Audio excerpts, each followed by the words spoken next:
Bismillahir Rahmanir Rahim. Welcome back.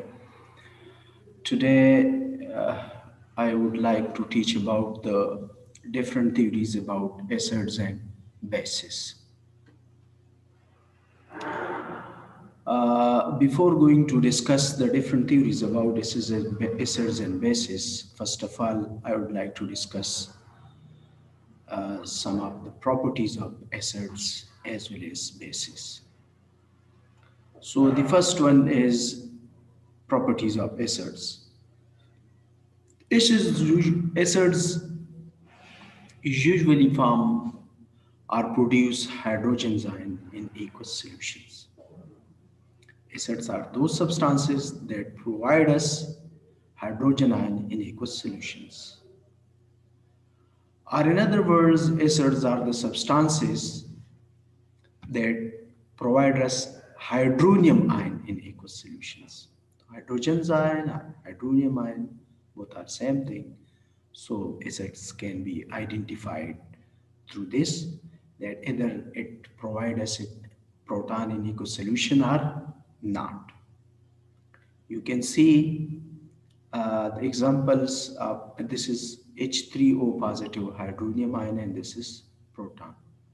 So कोई भी substance आपको अगर हाइड्रोनियम आयन या प्रोवाइड इको सोल्यूशन में प्रोवाइड करता है तो that is considered to be an acid.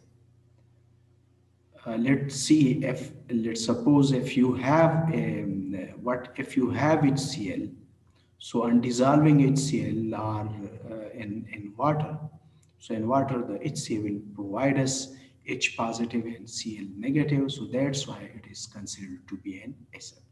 And the H positive react with water H2O to form hydronium ion, so that's why we can say that acids are the substances that provide us hydronium ion. तो hydronium ion कहाँ से आते हैं? The proton of the acid react with water, with the aqueous water to produce hydronium ion. So hydronium ion से भी का मतलब है कि हाइड्रोजन आयन. एसिड की एक कैरेक्टरिस्टिक प्रॉपर्टी ये भी है कि आमतौर पे acids have a pH below 7. pH above 7 shows the basic behavior, below 7 show the acidic behavior. But exactly equal to 7, the pH value, when become exactly equal to 7, that is considered to be a neutral.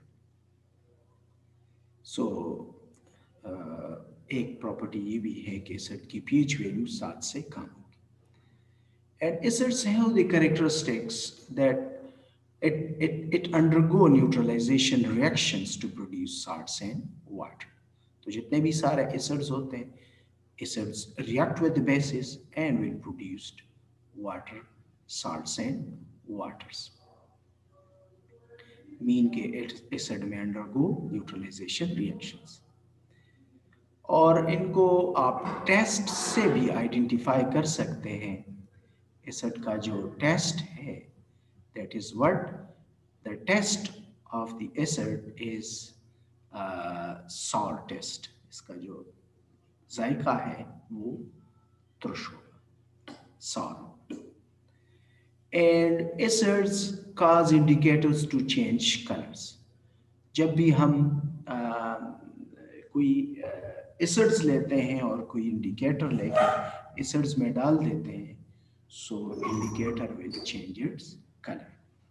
क्योंकि indicators क्या होंगे? Indicators are the substances that can change its color and changing its pH value. So वो substances जिनकी pH value change कर देने से substance अपना color change करे, तो such substances are said to be indicators, and usually we can use such substances in the laboratory as indicators. Indicator इसलिए भी कहते हैं ये end point indicate करता है, क्योंकि जब हम न्यूट्रलाइजेशन रिएक्शन करते हैं ऊपर से एक ड्रॉप भी हमारा ज्यादा पड़ जाए नीचे, तो क्या होगा, एसिडिक कैरेक्टर बढ़ जाएगा, और नीचे जो हमने इंडिकेटर डाला हुआ है, इंडिकेटर वो बेसिक इंडिकेटर था, तो वो क्या करेगा, अपना कलर जो है वो चेंज कर देता है। और इसी तरह हमें एंड पॉइंट का सो जब भी कोई आपसे पूछ ले व्हाट आर इंडिकेटर, आपसे पूछ ले तो what are indicators, so indicators are the substances that can change its color and changing their pH values.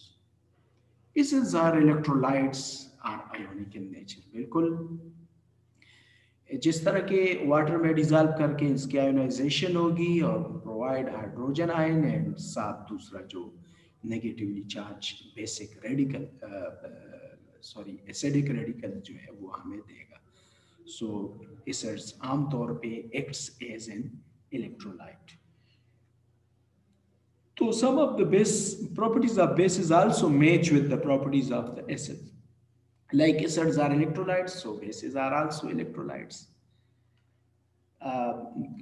Acid causes indicators to change color. Similarly, bases also do that the same. Next point we have the acids react with many metals to produce hydrogen gas or single replacement reaction. जी बिल्कुल, जहाँ भी कहीं भी आप किसी metal को acid पर के साथ रिएक्ट करते हैं, सो रिएक्शन होगी, साल्ट प्रोड्यूस होगा और साथ हाइड्रोजन गैस जो है वो रिलीज होगा।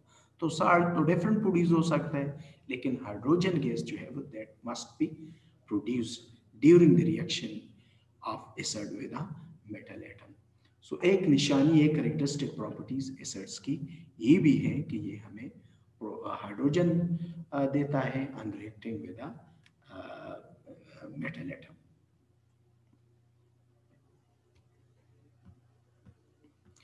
Next, now we would like to study the characteristic properties of bases. Bases form hydroxyl ion in aqueous solution. जिस तरह के एसिड हमें हाइड्रोजन आयन एक्वस सॉल्यूशन में देता था, इसी तरह एसिड जो है ये हमें हाइड्रोक्सिल आयन देता है aqueous solution. Have a high pH about 7, और एसिड जो है इसकी पीएच वैल्यू क्या होगी, 7 से ज्यादा होगी। जैसा कि मैंने कहा कि एसिड्स की बिलो 7 पीएच और बेसिस की पीएच वैल्यू अबाउट 7 होगी। Acids undergo bases undergo neutralization reaction to form salt and water, क्योंकि you can use this characteristic properties for both the acids and bases. Neutralisation reaction में एक हमारा reactant acid होगा, दूसरा base होगा, और ये हमेशा से हमें साल्ट एंड वाटर देगा। सो दैट्स व्हाई इसको bases react with acid is said to be as neutralization reaction, or acid react with base is also said to be as neutralisation reaction. So bases की भी ये एक property है कि ये this will may undergo neutralisation reactions. Have a bitter taste, जी बिल्कुल, taste of the base जो है, taste of the acid will be sour, जबकि इसका जो टेस्ट है that will be better taste, कड़वा जाएगा इसका। फील स्लिपरी टू टच, इसको जब हम टच करते हैं so we will feel slippery, तो ये जो है क्या है, इसी तरह वो होगा, स्लिपरी होगा। काज इंडिकेटर्स टू चेंज कलर, जी बिल्कुल, जिस तरह के acid causes change the colour of the indicator, similarly basis also have the characteristic property to change its to change the color of the indicator. Bases are electrolytes are ionic in nature. ये बिल्कुल जैसे कि मैंने कहा था ना कि ज्यादातर characteristic properties of acid and bases in most of the cases जो है वो क्या है, वो मैच करते हैं। एसिड और बेसिस की जो characteristic property है दोनों केसेस में जो है वो थोड़ा सा क्या करते हैं, मैच करते हैं। तो ये है bases are electrolyte, acids are also electrolytes. Basis cause indicator to change color, acid also have them. ठीक है। सो इसी तरह acid neutralise bases to form water salt, similarly bases neutralise acids to form salt. So most of the properties of bases match with the characteristic properties of the acids. Now, after studying or discussing the characteristic properties of acids, now I would like to discuss about the certain concepts of acids and bases. So the first one is Arrhenius theory of acids and bases. We have different theories about acids and bases: Arrhenius theory, Lowry-Bronsted theory, or similarly Lewis theory, and other acid-base concept, Lux-Flood concepts वगैरह वगैरह है itself. तो इसमें first of all we would like to discuss about the Arrhenius theory of acids and bases. According to the Arrhenius theory of acids and bases, acids are substances which produce hydrogen ion in aqueous solutions, while bases are the substances which produce hydroxyl ion in aqueous solution. एक जो है हमें क्या देता है, एक हमें hydrogen ion provide करता है, जबकि दूसरा जो सब्सटेंस है this the second substance provide us hydroxyl ion. जैसा कि आप देख सकते हैं, देखिए अगर हम कोई से लेट सपोज HCl ले लें और इसको ट्रीट करें किसके साथ, इसको मैं इको सॉल्यूशन में डिजॉल्व करूं इक्वस मीडिया में, ठीक है। So after dissolving into aqueous media, so this will provide us H plus and will provide us Cl minus. So इसलिए हम कह सकते हैं कि अगर कोई सब्सटेंस हमें एक्वस मीडिया में प्रोटॉन प्रोवाइड करता है या हाइड्रोनियम आयन प्रोवाइड करता है, तो इसको हम क्या बोलते हैं, इसको हम एसिड्स कहते हैं। हाइड्रोनियम आयन से क्या मुराद है, हाइड्रोनियम एक्चुअली ये जो एक्वस मीडिया है, एक्वस मीडिया से मुराद है वाटर है। हमारा जो वाटर है H2O, that will form a covalent bond with water and will yield what? This will yield H3O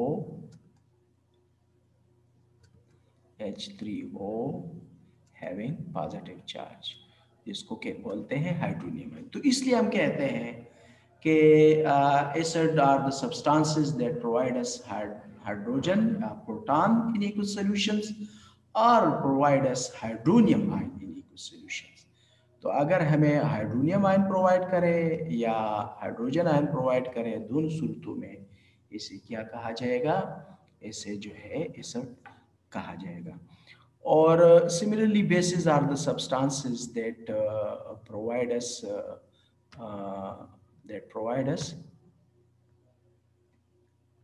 are substances that provide us hydroxyl ion in aqueous solution.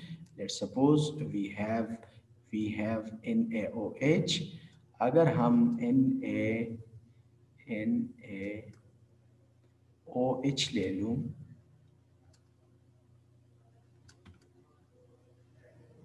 NaOH ले लूं और इसको एक्वस मीडिया में मैं dissolve करूं, इसको aqueous media यानी कि वाटर में मैं डिजॉल्व करता हूं, तो NaOH की आयोनाइजेशन होगी and this will provide us what, this will provide us Na positive,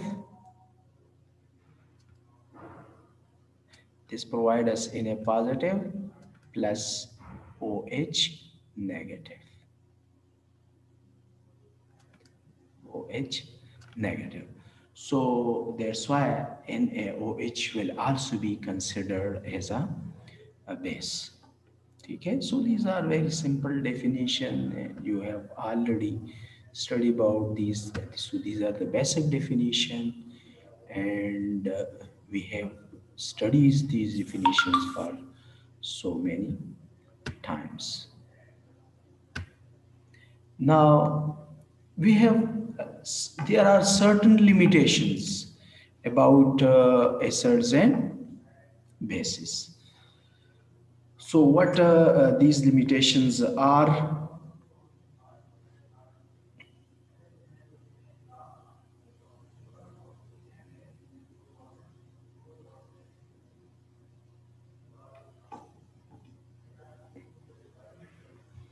Okay, let me share.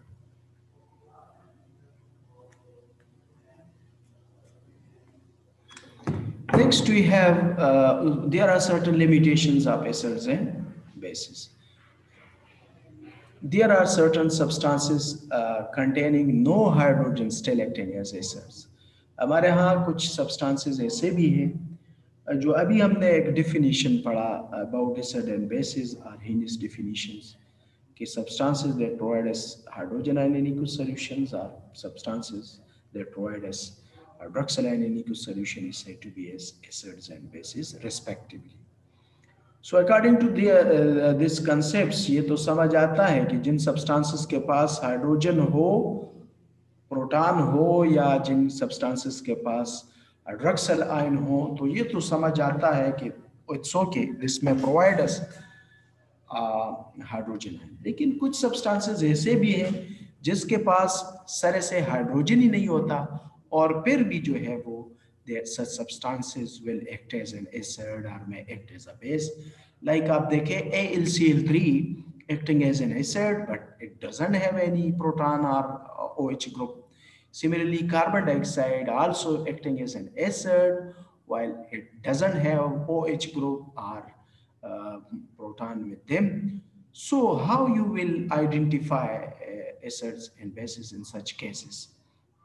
So similarly, we have other substances that have proton, that have hydroxyl group, but such protons are non-ionizable and dissolving in aqueous solution like methane है methane के पास protons हैं लेकिन still अगर हम इस CH4 को water में dissolve करते हैं तो वाटर के अंदर ये हमें हाइड्रोनियम आयन या हाइड्रोजन प्रोटॉन या हाइड्रोजन आयन या प्रोटॉन हमें नहीं देता तो such substances को फिर हम कैसे डिफाइन करें सो दैट्स व्हाई लिमिटेशंस हैं अर्हेनियस थ्योरीज की कि ये सिर्फ we can apply the Arrhenius theory for certain limited substances not for all the compound present in the universe तो अभी तक जितने सारे कंपाउंड्स हैं इन सब पर से अर्हेनियस थ्योरीज को हम नहीं अप्लाई कर सकते so they have certain we can apply the theory for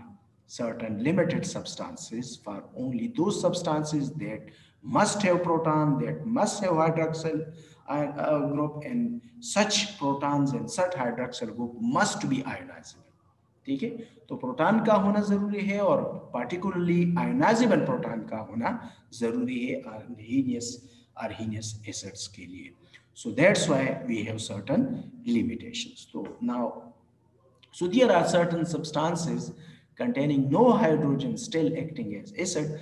For example, carbon dioxide produce acidic solutions when dissolved in water. बिल्कुल carbon dioxide को water में dissolve करने के बाद ये हमें carbonic acid देता है. So carbon dioxide acting as an acid, but carbon dioxide don't have any proton, don't have any hydroxyl group, particularly as it is acting as an acid, but it doesn't have any proton with them. So how so इस वजह से इन substances के ऊपर हम Arrhenius concept नहीं apply कर सकते so that's why these are the limitations of the Arrhenius theory or even though this don't have any proton similarly methane आप देखें methane CH4 is not a good acid ये acid नहीं है even though it contains a proton हालांकि इसके साथ protons भी है फिर भी acid के तौर पे act नहीं कर so these are the limitations Why do some bases such as NH3 not contain the hydroxyl ion still acting as a base? इसी तरह कुछ सब्सटेंसेस ऐसे भी हैं जिसके पास हाइड्रोक्सल आयन नहीं है और फिर भी वो बेस के तौर पे एक्ट कर रहे, like NH3 have no hydroxyl group according to the Arrhenius concept. It shouldn't be a base. ये बेस के तौर पे एक्ट नहीं करना चाहिए क्योंकि Arrhenius कॉन्सेप्ट के जो जो जो जो कंडीशंस है NH3 उन कंडीशंस को फुलफिल नहीं करता क्योंकि एसिड के लिए प्रोटॉन OH ग्रुप का होना जरूरी है, लेकिन फिर भी ये बेसिक कैरेक्टर पोजेस करता है. So NH3 not contain the hydroxyl ions still acting as a base.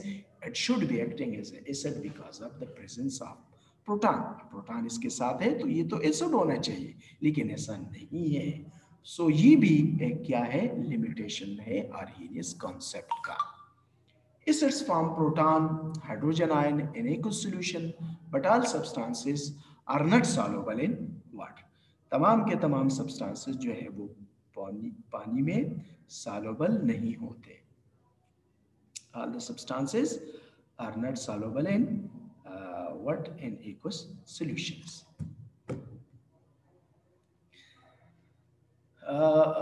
बिल्कुल ये भी एक लिमिटेशन है क्योंकि एसिड्स के लिए, आर्हेनियस एसिड्स के लिए पानी में डिजॉल्व होना एक solution that provide us proton in aqueous solution, इसका मतलब ये पानी में डिजॉल्व होना जरूरी है.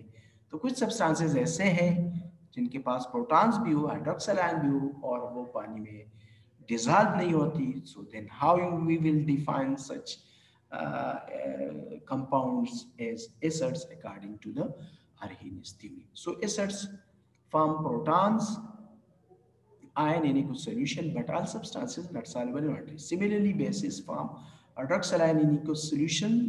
ठीक है, provide us hydroxyl ion according to the Arrhenius concept, but all substances are not soluble in water. कुछ substances ऐसे हैं कि जिनके पास OH ग्रुप तो होता है लेकिन वो जो है पानी में insoluble होते हैं. तो फिर how such substances provide us hydroxyl ion? तो उन सब्सटेंसेस हालांकि हाइड्रोक्सिल आयन है, हालांकि प्रोटॉन्स है, लेकिन वो पानी में हमें न तो हाइड्रोक्सिल आयन दे देते हैं बल्कि इवन पानी में इनसॉल्युबल होते हैं. तो सच substances can't be included or grouped into the Arrhenius acids and bases में इन सब्सटेंसेस को नहीं ग्रुप किया जाता.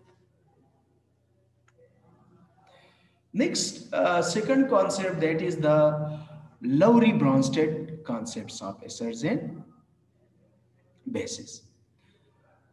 Bronsted-Lowry definition of acids and bases. According to the Lowry-Bronsted definition of acids, acids are proton donor while bases are proton acceptors. देखिए, usually जब acids and bases are usually have opposite definitions. Like उसमें acids are proton donors, तो bases are protons acceptors. तो according to Lowry Bronsted concepts, acids की कौन सी species होगी जो हमें प्रोटॉन डोनेट करे, जो हमें प्रोटॉन्स दे दे. ठीक है, तो वो सब्सटेंसेस जो प्रोटॉन को डोनेट करते हैं वो एसिड्स कहलाते हैं.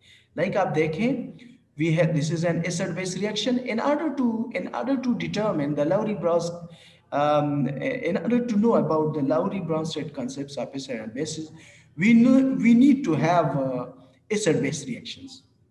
So ये एक acid base reaction है. इसमें आप देखें HCl और H2O को हम आपस में रिएक्ट कर रहे हैं और this will give us Cl negative हमें दे रहा है. ठीक है, and this give H3O positive provide कर रहे हैं. So Cl negative और ये इन दोनों के आपस में रिएक्शन से एक Cl नेगेटिव बनेगा, Cl नेगेटिव बनेगा और दूसरा H3O पॉजिटिव बनता है. अब ये कैसे बनता है आप देख सकते हैं कि यहाँ से ये बॉन्ड जो है ये U ब्रोकन डाउन करता है. ठीक है, और इसी तरह से H पॉजिटिव और here we have lone pairs of electron with oxygen atom. So oxygen atom will donate lone pairs of electrons और इसी तरह a bond will be produced between H2 oxygen atoms of water. तो तो water का जो oxygen atom है और यहाँ का प्रोटॉन आपस में कोऑर्डिनेट कोवेलेंट बॉन्ड बन जाएगा एज अ होल, इसके ऊपर पॉजिटिव चार्ज, जिसको हाइड्रोनियम आयन कहा जाता है। अब आप देखें और Cl नेगेटिव जो है वो अलग हो जाएगा। अब आप देखें according to Lowry Bronsted concept के जो सब्सटेंसेस, जो स्पीशीज प्रोटॉन को डोनेट करे या प्रोटॉन को, जो प्रोटॉन डोनर्स होते हैं, अब आपने देखा HCl जो है वाटर को प्रोटॉन डोनेट कर रहे हैं, वाटर को प्रोटॉन दे रहा है। So in this way HCl is said to be as an acid, while जो प्रोटॉन एक्सेप्टर्स होते हैं वो बेस कहलाते हैं। So water will as water accept this proton, so water is said to be as a base. तो this acid base reaction में ये HCl acting as an acid, H2O acting as a base, ठीक है। तो ये इसमें आप देख सकते हैं HCl चूंकि प्रोटॉन क्या कर रहे हैं, डोनेट कर रहे हैं टू वाटर, तो HCl is an example of Lowry Bronsted acids. Similarly, Lowry Bronsted definition of bases, bases are proton acceptors. क्या होते हैं, प्रोटॉन एक्सेप्टर्स होते हैं। अब नीचे जो एसिड बेस रिएक्शन है इसमें जो है हम देख सकते हैं कि which one will be acting as an acid, which one will be acting as a base. तो ये मेरे पास NH3 and this one is H2O। तो NH3 एंड H2O में क्या होगा, NH3 में क्या है कि यहाँ से एक ये बॉन्ड U ब्रोकन डाउन हो जाएगा, H पॉजिटिव प्रोड्यूस हो जाएगी और नाइट्रोजन का जो लोन पेयर इलेक्ट्रॉन्स है प्रोटॉन्स के साथ कोऑर्डिनेट कोवेलेंट बॉन्ड बना देगा। Now we have in ammonia we have 3 hydrogen, but in ammonium ion now 1 hydrogen comes from water, so OH will be separated out from water. So अब आप इसमें देखें H2O provide a proton to या donate a proton to NH3, so H2O water is said to be an acid. तो ये water जो है किस तरह तौर पे एक्ट कर रहे हैं, क्योंकि ये प्रोटॉन डोनेट करे, so this is considered to be an acid, and this is चूंकि NH3 जो है प्रोटॉन एक्सेप्ट कर रहे हैं, तो proton acceptors are bases, so this will be a base. So इसलिए मैं B mean base and A mean acids. So NH3 in this reaction NH3 will be acting as a base, H2 will be acting as an acid. So ammonia accepts a proton from water to make the ammonium ion. NH3 an example of Lowry Bronsted base. तो ये है मेरे पास Lowry Bronsted base कहलाएगा, ठीक है।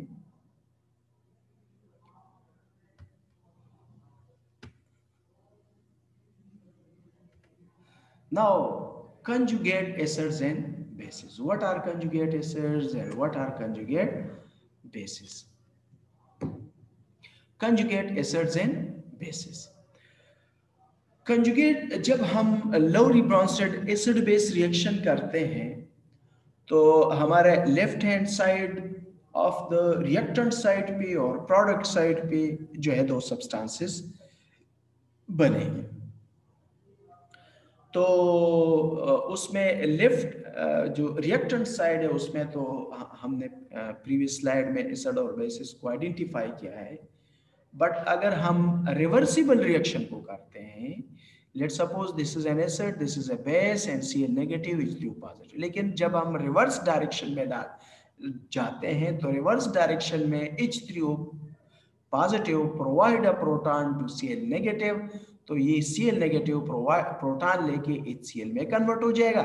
सो as a result hydronium ion will be acting as an acid and Cl will take up a protons or accept a protons from hydronium ion. So as a result, Cl negative is said to be as an acid.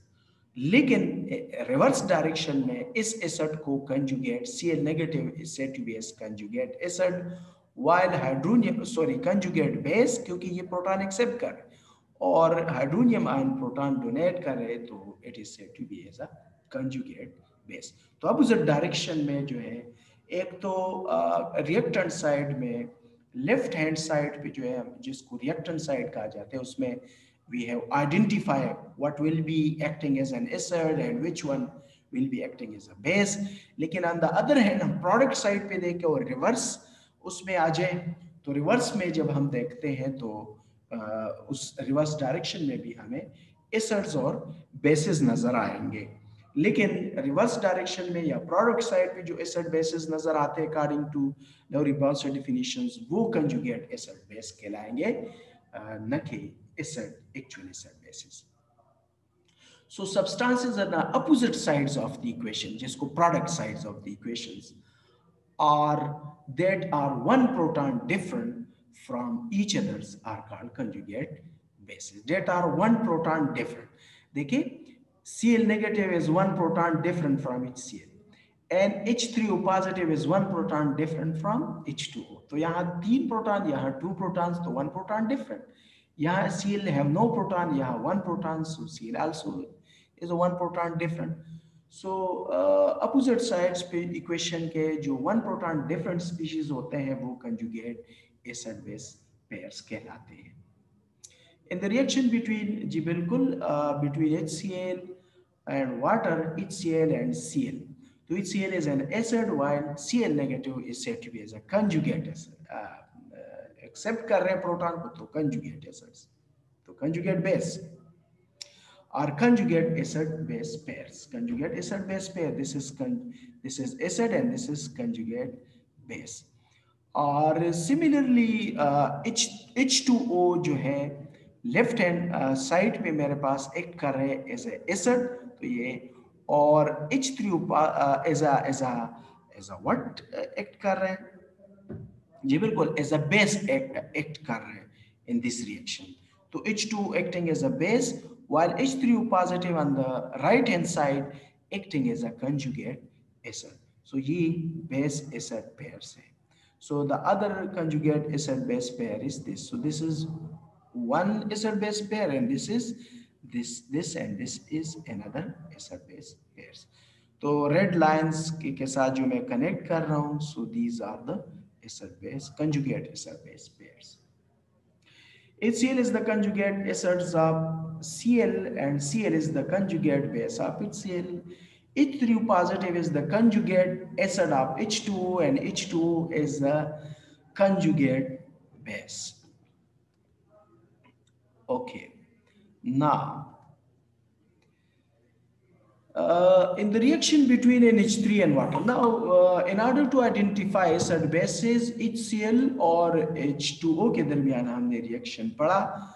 Now I would like to check the reaction between acid bases and where उसमें देखते हैं क्या है NH3 और H2O के दरमियान जब हम reactions को carried out करते हैं तो फिर क्या situation होगा.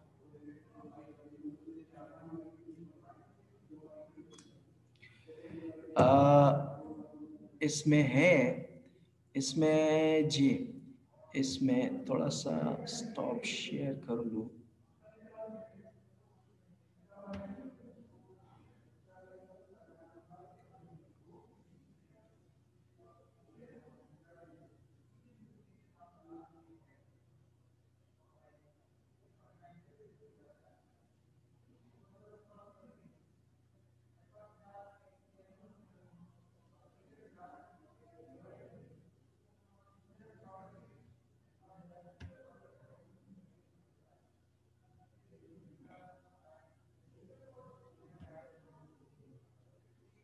Okay.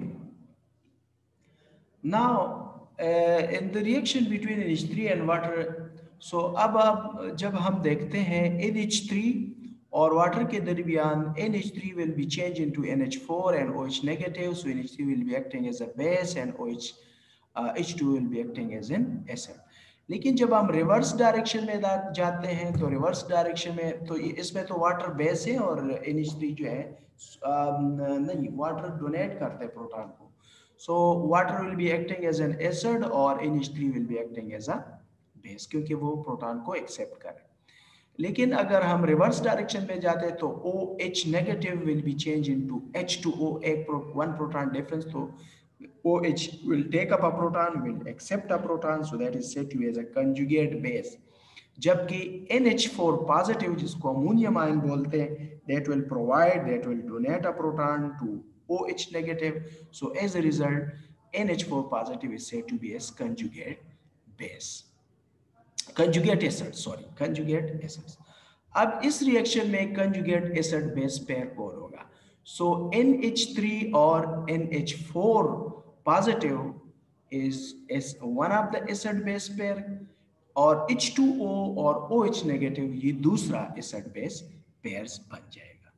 So in the reaction between NH3 and water ammonia, ammonium ions are conjugate acid base pair, और इसी तरह H2O and OH negative ions are the other conjugate acid base pair. So दो acid base pairs है इसमें. NH3 is a conjugate base of NH4. ठीक है, NH3 is the conjugate base of NH4 positive, while NH4 positive is the conjugate acids of NH3. NH4 is the conjugate acid of NH3. And similarly, H2 is the conjugate acid of OH, and OH is a conjugate base of H2O. तो ये आप समझ सकते हैं. Then we have another definitions about acid and bases, that is said to be as Lewis definition of acids and bases. According to this definition, though this is the best and most current theory about acid and bases, according to these definitions, acids are electron pair acceptors and bases are electron pair donors. Acids are electron pair acceptors. अक्सर students जो है आमतौर पे confuse होते हैं और वो mix up करते हैं लवरी ब्रॉन्स्टेड और लीवियस एसिड बेस डेफिनेशंस को. देखिए इसमें according to Lewis definitions, acids are electron pair acceptors, while according to Lowry Bronsted concepts, acids are proton donors. तो एक्सेप्टर की जगह यहाँ पे डोनर होगा और इलेक्ट्रॉन्स की जगह यहाँ पे प्रोटॉन्स होगा. इसी तरह according to Lowry Bronsted concept, bases are proton acceptors, while according to the Lewis concept, bases are electron pair donors. अब क्यों, किस तरह आप सच एसिड्स को, ऐसे एसिड्स को आप कैसे आइडेंटिफाई करोगे? देखिए, such in order to identify such kinds of acids, you must draw the electronic structures of acids and the electronic structures of bases, and after drawing the electronic structures of acid and bases, you will be able to identify the acids and bases very easily. तो इस तरीके में जो है आपने draw करना होगा. So acids are electron pair acceptor, ये इस बात का सबूत है कि ये चूंकि इलेक्ट्रॉन पेयर एक्सेप्ट करते हैं. क्यों एक्सेप्ट करते हैं? Because acids are electron pair poor. Acids के साथ are electron pair deficient, while bases are electron pair donor. Bases जो है वो क्या होते हैं? इलेक्ट्रॉन पेयर रिच होते हैं, और इसी तरह that's why bases will donate a pair of electrons towards an acid.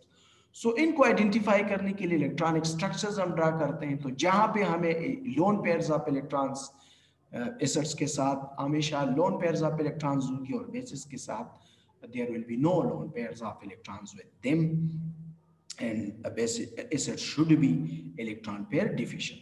तो इस लिहाज से जब मैं देखूं तो आप देखें,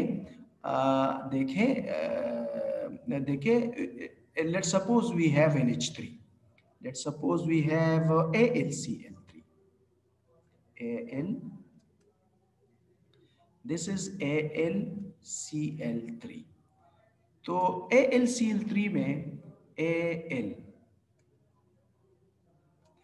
AlCl3 में आप देखें, एल्यूमिनियम हैव एटॉमिक नंबर 13.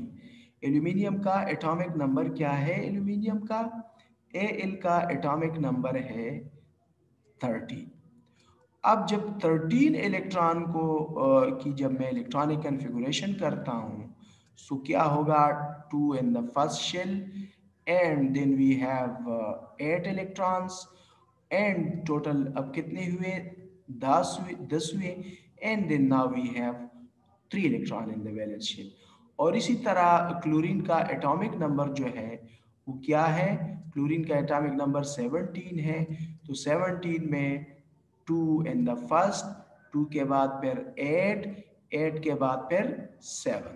तो how many electrons we have with chlorine, valence shell of chlorine, that is 7.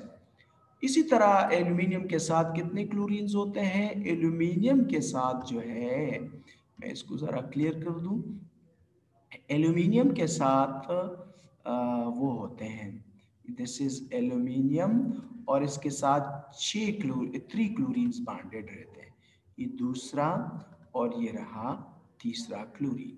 अब आप देखें इसमें वैलेंस इलेक्ट्रॉन कितने हैं?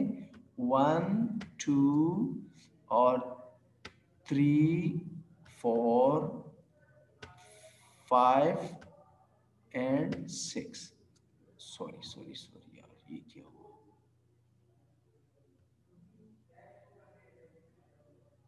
Okay, clear this. देखें ये मेरे पास है एल्यूमिनियम, और इसके पास वैलेंस कितने इलेक्ट्रॉन्स हैं? 3.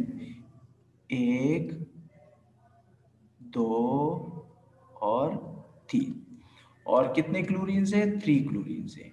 तो ये रहा एक, ये रहा दूसरा, और ये रहा चौथा क्लोरीन. अब 6 इलेक्ट्रॉन इसके पास होते हैं, 7 electrons.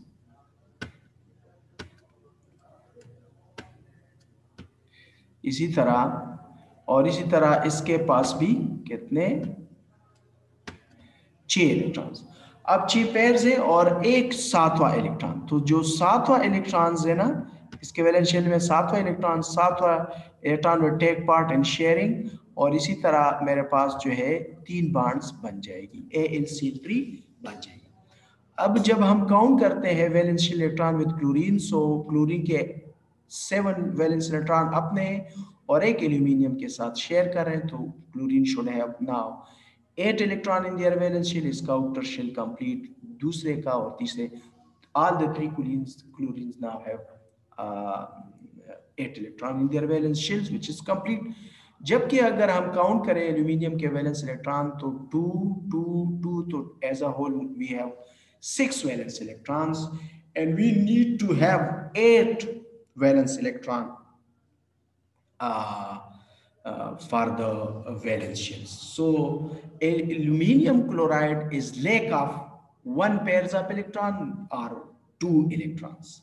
So aluminium lack of 2 electron, it is electron pair deficient. So that's why AlCl3 will be acting, will accept a pair of electrons in order to complete their 1 electron pair deficiency. So that's why AlCl3 will be acting as a base. And similarly जब हम NH3 को देखते हैं, तो NH3 में nitrogen में के अंदर जो है 7 एटॉमिक नंबर, सो 2 और 5. तो इसके वैलेंस शेल में कितने इलेक्ट्रॉन्स हैं? तो इसके वैलेंस शेल में 5 वैलेंस इलेक्ट्रॉन्स होते हैं, 5 वैलेंस इलेक्ट्रॉन्स होते हैं.